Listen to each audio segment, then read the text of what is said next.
ఇక్కడ చూడండి గోడల పైన ఏముంది మ్యాటర్. ఆలయ ప్రాంతంలో చెత్త వేయరాదు, దేవాలయ వసతి గృహంలో వంట చేయకూడదు. ఇక్కడ ఇలాగ రాసి ఉంది, కానీ గోడలన్నీ ఇలాగ ఉన్నాయి, ఖాళీగా ఉన్నాయి. కానీ ఎక్కడ కూడా భగవద్గీత శ్లోకాలు లేవు. భగవద్గీతలో మంచి మంచి శ్లోకాలు అర్థాలు ఉన్నాయి. శ్లోకం రానక్కర్లేదు, అర్థం రాస్తే సరిపోతుంది. చూసారా, గోడ కూడా ఖాళీగా ఉంది. ఇక్కడ భగవద్గీత వేదాల్లోని మంచి మంచి కొటేషన్లు రాస్తే హిందువుల్లో చాలా లెర్నింగ్ అనేది స్టార్ట్ అవుతుంది. వీళ్ళు కాన్సెప్ట్లు బాగా అర్థం చేసుకొని ఇతరులు కన్విన్స్ చేసి మన మతంలో తేగలుగుతారు.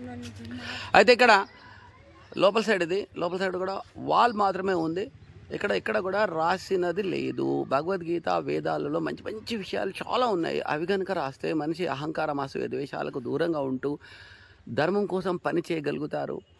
సో ఇప్పుడు జరుగుతున్న ఎన్నో ఘోరాలు నేరాలు కూడా ఆగిపోతాయి.